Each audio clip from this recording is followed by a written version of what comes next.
you're either ahead, too far ahead, or you're too far behind. You could be just right. If you're just right, you might have actually missed it, right? Because you have to see the idea, build it, build up momentum around it, and then you're waiting for the wave to arrive, right? Welcome to the Creative Chats Podcast with Mike Brennan. Welcome to another episode of Creative Chats.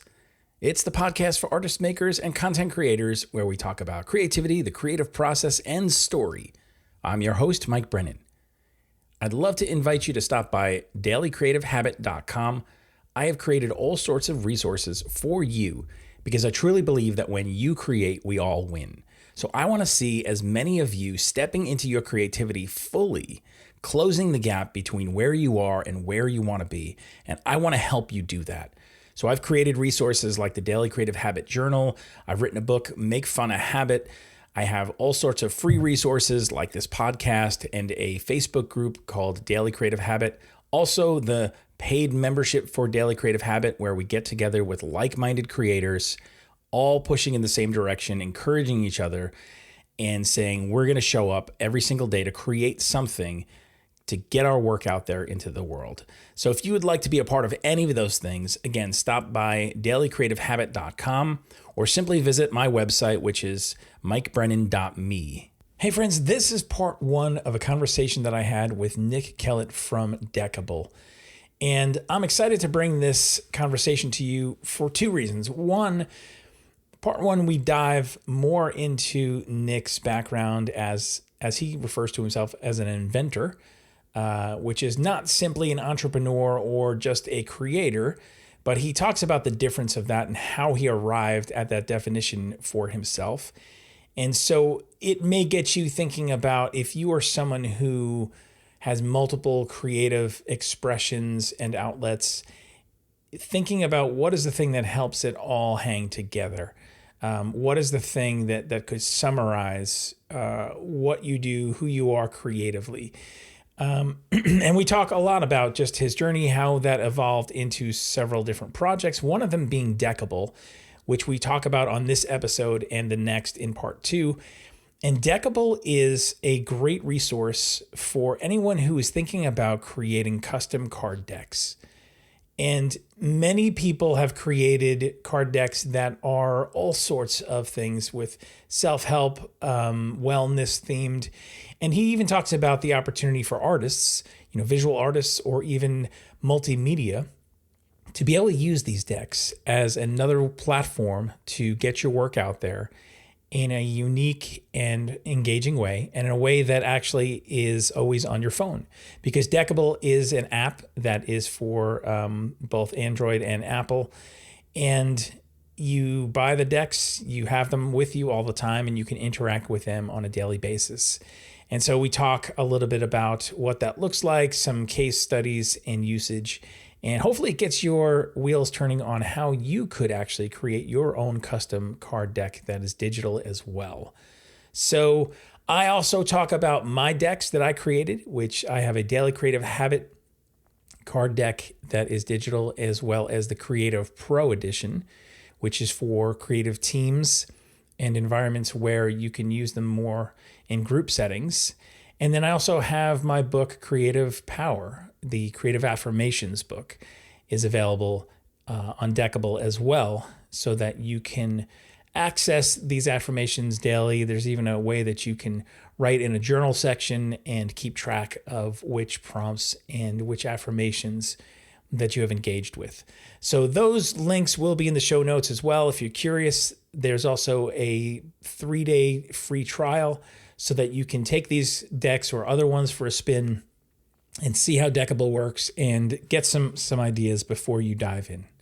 So without further ado, here is my conversation with Nick Kellet. Well, Nick, welcome to the Creative Chats podcast. Thanks so much for being here today. I appreciate it. Yeah, thank you. I'm excited. It's great to connect again. Yes. And, I have loved that we've been able to connect a couple of times previous to this podcast, and we'll get into some of that in our conversation today. But Before we get into Deckible and what that is and just what brought us together, I would love to just hear a little bit from you. Like when you talk about who you are and what you do, I know that Yeah. you've had your hand in a bunch of things in terms of like either inventing or creating or just, entrepreneurship. Like, how do you talk about what you do? It took me a long time to figure that out. But now I actually, if someone asks me what I do, I say I invent for a living. Hmm. Previous to that, I used to answer it based on I do whatever my current project is. And that's turns out to be a really unsatisfying experience because you never, not every project's successful just Sure. because I don't have I can't catch lightning in a bottle. So everything I touch doesn't turn into magic. But so I was like, you know what? I invent for a living and I can tell people, half a dozen different things. I've invented lots of things over time, but there's enough to talk about. And people kind of go, oh, wow. They never realized they've met an inventor.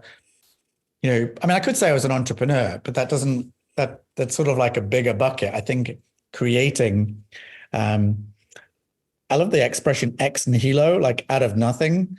Hmm. Um, Someone once gave me a book, Ex Nihilo, and I was like, oh, that's really it captures it, right? You start from as someone who's invented things all across the board, I just see a problem and I get curious or frustrated by the lack of something. And then I start to see a solution and then off I go. Right. And I mean, I've invented stuff since, I mean, it all started for me with board games as a kid, Love it. playing Monopoly and then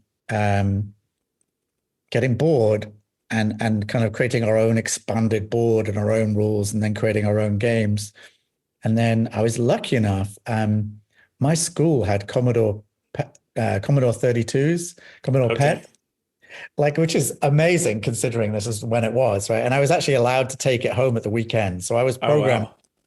way back in the day, and so computer games were early part of my thing, right? And so I think by the age 17, I found myself at Milton Bradley, kind of trying to sell them a computer game version of Connect Four. Hmm. Because I'd invented board, I was always inventing games, and I didn't just invent them. I started trying to sell them. I still have a folder of all the rejection letters the letters I sent off to these game companies.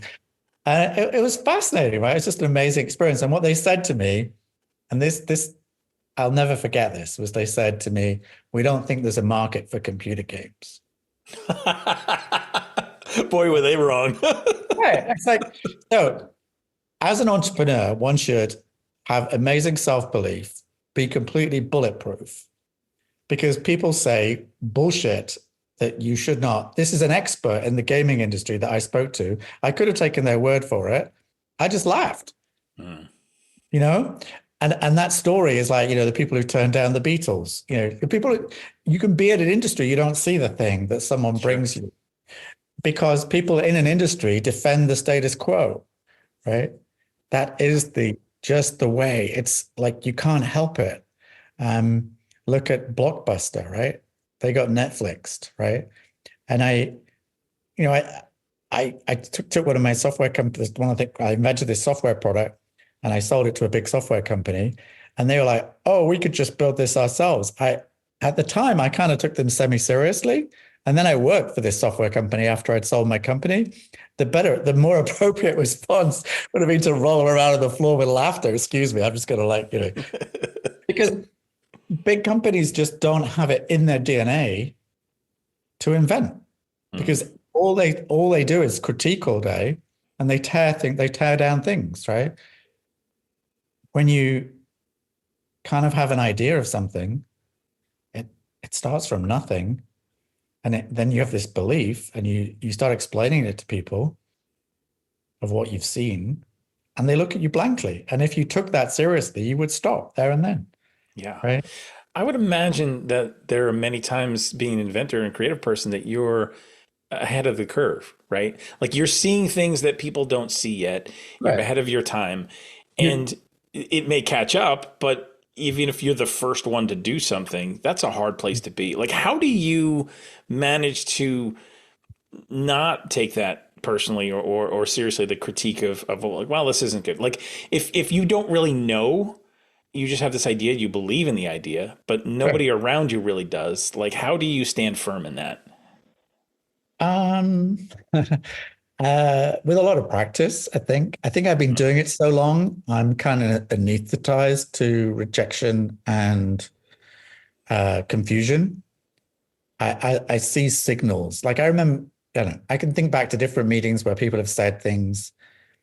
I multiple stories, but one person once said to me 2 years later, he's like, when you first pitched me this stuff like 2 years ago, I didn't get it at all. I thought it was crazy, but now I can really see it. And it's like you just you have to you I mean you said you're either ahead, you're either ahead, too far ahead, or you're too far behind. You could be just right. If you're just right, you might have actually missed it, right? Because Yeah. you have to see the idea, build it, build up momentum around it, and then you're waiting for the wave to arrive, right? Yeah. Um, and I was working on some of this when COVID hit, and I was deeply frustrated at the time because I thought, oh, damn, if only I'd been ready, because Mm. that was a wave, right? And there was a second and third wave beyond that, so it wasn't a problem. But it was like you can always see there is a time and a place for things. But then I don't know, there's always these arguments that people who come later do better. Like Microsoft have been very good at being a late follower.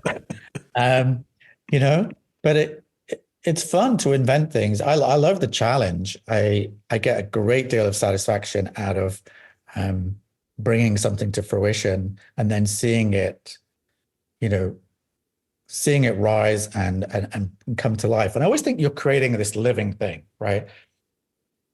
I you I put energy in. It's almost like magic, you know. You're putting energy into something, and this thing is getting more and more life of its own. And if it's truly alive, it grows by itself. Hmm. And when you do that, you have this energy that's just keep things moving. And sometimes what I deliberately do at the beginning is I'll push and push and push, and then I stop pushing and see if it keeps going. Because if it keeps going, it's got a natural momentum of itself. And if it keeps going, that is the time to absolutely keep pushing because your push is being multiplied by all of the positive interactions and engagements from people. You've got validation. People are not looking at you blankly anymore, right? Yeah. It's obviously got it down to a set of words to describe this thing, and you're meeting a pain point. You've got customers, you've got references, da da da da da. Off it goes, right? It gets easier and easier. The hard thing is to get that boulder moving from a cold start, right? So, Right. Yeah. uh, Yeah. I love the way that you describe that process. And I think it's true. It's funny. You mentioned the word validation, and of course, in a business sense, we need to validate our ideas to make sure that what we're making is something that's going to meet the need of someone, right. and that there's a market for it.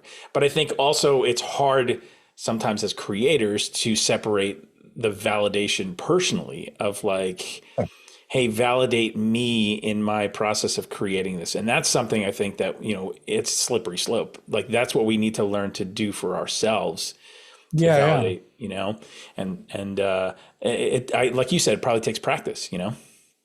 It is very hard. It's very hard because you get you can make yourself feel good. Just you could ask your mom how something is. Like, is the baby beautiful? Yeah, of course it is. The worst thing you can do, right? Never ask Right. your mom. Never ask close friends. You know, I have a kind of process for that. Is I reach out to progressively more and more people as I get more confident, and I also then loop back to people, but not straight away. Hmm. So if I loop back to people 3 months later, 6 months later, they see progress and they're like, oh, yeah, cool. Right. And that in itself builds energy and momentum. Be like, I wish I had a device to measure excitement. Like you're in a meeting with someone, and I literally get this feeling of I can see the energetic excitement of people. because that will absolutely fade as soon as the phone call is over, the meeting's over. People just return to their normal steady state of non-excited vibration, and they return to the things on their desk. So if you don't get them energetically excited enough, and it's not you, it's the idea, right? It's important to differentiate, right? If it's you, there's a mistake. If it's the idea, it's good, because you have to be the top thing on their to-do list. Because if you're not, if you become second or third, you soon become fifth, sixth, and 10th, and you've gone, and then you maybe reach back to them later, but you're starting almost from zero. As human beings, we leak. We're like leaky balloons. We're full of helium. We're floating high, and then, right? And ideas need to stay alive, and they stay alive because the person on the other end sees it as something that can transform their world. Mm-hmm. They see the opportunity. They see they resonate with your words, and sometimes that's, they don't even know what they got excited about, and that doesn't matter, and that's actually a wonderful thing. I remember I went to a meeting and I'd met this guy at a trade show, and we got the meeting with them. It was with the bank in the UK, and he's like, I don't really fully understand. I don't understand what you're doing particularly, but I think it applies to us, and I think we should have a look. He sort of like got enough that he wanted to go to the next level, and they went on to become a fantastic customer. They spent a fortune with us, right? So, but that was, they saw our product 6 weeks after we wrote the first line of code. And it was no wonder we couldn't really explain it, because it was only 6 weeks old, right? So, sure. And when we finally learned to explain that 2.5 years later, we sold the company. Like, I always feel like by the time you can explain it, you don't have a problem anymore. You're not really a startup. That is the transition of creating an idea, explaining it to someone, being able to like, in very few words and a very short period of time, tell them what their problem is and tell them how you can solve it. And there are two ways to do that. You can ask them what the problem is. That's less, in my opinion, that's less effective, because it shows you don't really know. If you walk into someone and tell them what troubles they're facing, they're like, how do you know that? Because I understand the problem, what we're doing and why. And I've talked to hundreds of people. That boosts someone's confidence much more in creativity than, I mean, the first few meetings, you have to go and ask a lot of questions, but if you get it right, you can tell them this is why it's cool, right? Yeah. Yeah. And this is the pain you're facing, and these are the challenges you're sorting, and we solve all of that. Oh, okay. Right. That's fun to do. It's very fun to do, actually. When you get there, it's incredibly satisfying. It's worth all of the barren period. That you're crossing the desert, and you can see an oasis in the distance. Is it false, or is it real? When you get there, if it's real, then it's like, okay, we're on the way. Yeah. Right. That's super exciting to me. Totally. So I'm curious, do your projects typically build off of each other, or do you look to do something new, kind of wipe the board and go, here's something that is new ground I want to tackle because I've already invested so much in this other area? The honest answer to that is absolutely yes, more than you realize. Like, I can point back to story. I mean, Deckible is probably 10, 12 years in the making from things that I've done along the way.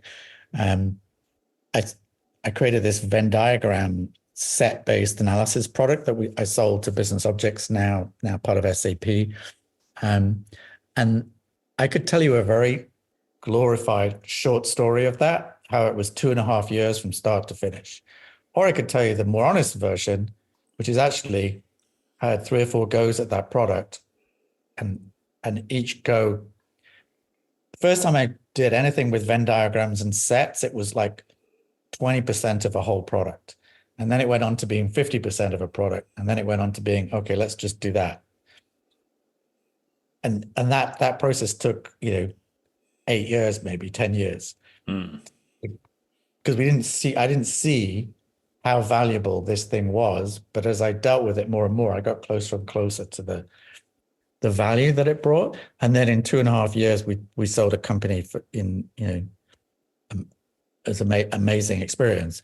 And I think any entrepreneur has that. Is that the truth is everyone loves the overnight success story, and then 99% lies. It's so true. Right? Because I can tell you a glory story. I sold my company 2.5 years after writing the first line of code. Absolutely true. But the reason I was able to do it so damn fast is because I'd spent 6 to 9 years in the wilderness figuring stuff out, right? Right. And I think, Deckible's a little bit that way too, right? Because I, as I mentioned before, I have a passion for board games. I've always had a prototype board game on top of my fridge over life, sort of 40 years. And I finally, when I moved to Canada, I said, okay, now I'm going to make a board game. And I did. Like 2 years later, I had a prototype and started trying to promote it and sell it. And that got me into cardboard and decks of cards. I already had a lifelong passion for it, but I was super aware of it as a consequence. And then I got into then my background was digital. Mm-hmm. And I basically worked, I was co-founder of a startup called Listly, which is a social list platform, which is basically the power and the value of lists. And the internet is 30% list, right? So I totally got that. So when I saw Deckible, I'm like, oh, it's like, didn't see Deckible because, but saw the beginnings of the idea of what became Deckible. It was like, oh, it's a medium. Card decks are a medium, just like lists. Look how many decks there are. People buy decks. Look who uses decks. Look how many decks people use. Oh my God, why isn't this digital? Oh my God, this makes total sense to me. It speaks to me when possibly other people have just walked straight past it and not noticed it. And in fact, since working on Deckible, I've probably met 3 or 4 people at least who've confessed to the fact they thought about it and not done it. Hmm. And they'd spotted the opportunity and thought about building a card deck platform. And, that's amazing. And I think it happens with everywhere. People get very possessive about their ideas. And the ideas are cheap. It's really horrible to admit, but ideas are cheap. Execution is everything. Yes. You can tell everyone about your idea because all the people you tell are very unlikely to go execute on it. If you haven't managed, there's nothing that they're going to understand, right? That they probably have to have deep pockets, deep expertise in bringing products to market, have to have chosen and seen the problem the way you see it. And to me, it's always about metaphor as well. You've got to pick the right hook to hang this thing on. Mm-hmm. And the right place to start. With Deckible, we very clearly said we are building a mobile first product, not a desktop solution, because we felt from all our research that we found a lot of people who own and use decks regularly, and they left their decks at home. Mm-hmm. So they weren't using their decks on the computer or at home, or they were using the decks at home. They were left at home, whereas they were out with a mobile phone. And I'd love a creative boost right now. I've got 20 minutes. I'm sitting here on a plane, on a train, on wherever, right? I can use my phone for good instead of doom scrolling, dumb scrolling, whatever you want to call it. Yeah. So those ideas of how people get to something are kind of fascinating to me. But you have to, there are 4 or 5 or 6, maybe even 10 companies I've seen who've gone for a desktop approach. And there were 2 other people, three other people who've gone for a mobile app, but they hadn't really built a truly multi-deck. They hadn't built a marketplace. And these people had a massive head start on us, like 70, 80 decks a piece. And we've flown by them, clipped them. We're like approaching 800 decks to this point. And those guys have been in a stagnant fall since we launched. And it's, if you pick the right place to start and the right mindset and the right approach, that just gives you oxygen, rocket fuel. I always look for I love the rocket fuel metaphor. You were trying to launch. How do you launch? You need rocket fuel. How do you keep going? You need fuel. And I always strongly believe in, unless you have deep pockets, you need either customer fuel or creator fuel. Like, you need other people to be involved. Like, I always think of Tom Sawyer painting the fence, and it's like, if you make it look fun, other people want to join in. And when I was co-founder of Listly, we just had so much momentum from so many people, got so excited because it was a crowdsourcing platform. And that just kept the rocket fuel coming. And it got easier and easier to keep growing with that. And we're in a slightly different world today, because I think the world is a little more controlled. Social media is a lot more locked down, but it's still the same basic premises that, in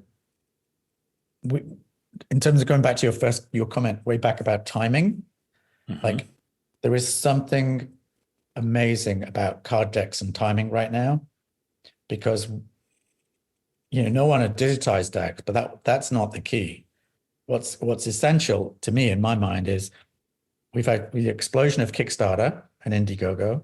There's print on demand is everywhere. You can go to Moo and upload a deck and have it delivered to your house tomorrow, right? I mean, it's not as sophisticated as some other stuff, but it works. You've got a prototype in hand, right?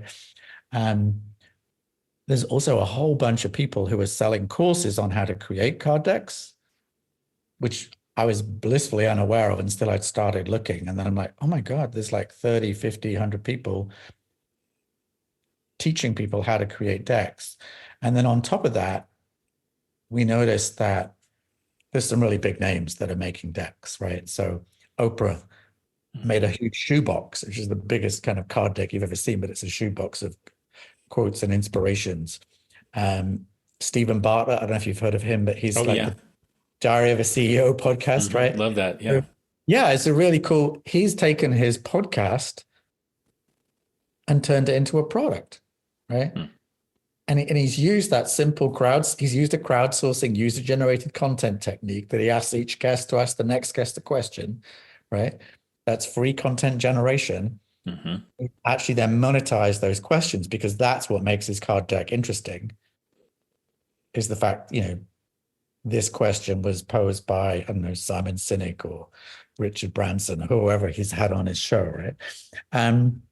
And so he's created that deck, sold out multiple times. He's a master of selling out. He loves out of stock, because he sees that it, creates some massive, perceived or real demand. It's another guy, Mark Groves, Create the Love. He's created an amazing relationship deck. Esther Perel, I don't know if you know Esther Perel, #1 sex therapist worldwide, massive TED Talk. She's almost as big as, probably is as big as Brené Brown, honestly. And she created a card deck, which is also about relationships. Keeps being out of stock. All these things, they're out of stock. These are selling well. And so this is massive validation that the platform, the mechanism for shipping and delivering decks has got easier. The tools to give you to create a deck, including courses and Canva, is now in everyone's hand. Previously, if it was Illustrator, it was too expensive for most people and too complicated, right? But now with Canva, with print on demand, with courses, and now all these people who are delivering their decks, and then people are selling it via Etsy and Amazon, and it's like, okay. And on addition to that trend, there's a very important thing. Our attention spans have shrunk to the size of a goldfish. And, so what is we have recently kind of repositioned Deckible a little bit to describe it as being, decks are like loose leaf books. Because when we go for a full-blown book, 85% of people do not finish a book they start. 94% of people don't finish a digital course. These are horrible statistics, right? And the reason for it is because they haven't got an attention span to find their way through to the finishing line, because books have got too many words in them. Like they're not designed for Instagram, whereas a card deck is more like an Instagram size version of a book, right? Mm-hmm. And they're more palatable, they're more consumable, they're snackable. You know, we live in a just-in-time learning economy where people bluff their way through and go, oh shit, I don't know how to do that. I'll find out right now. Right. And a card deck is a perfect mechanic because it's bite-sized, chunkable. You can take a card out at random, flip it over, read it, scan it, watch the video with it, all that stuff, right? So that's the biggest trend behind card. That's why card decks, I think that's why card decks are going big, is because they speak to the modern consumer. They're instant info snacks. They're visual. They're not text. Like it's not Kindle. You know, Kindle is real. Kindle is like the book with the pictures taken out. It's just the text. It's really amazing at that, right? But a lot of businessy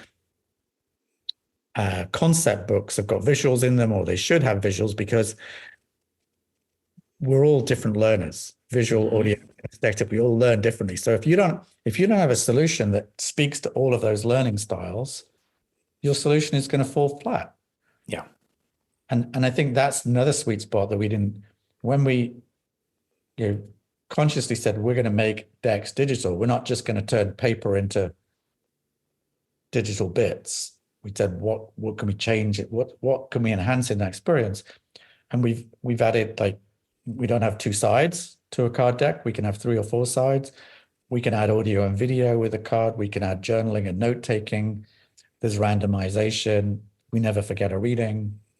Like we transformed the experience. So digital is a richer experience than the physical deck.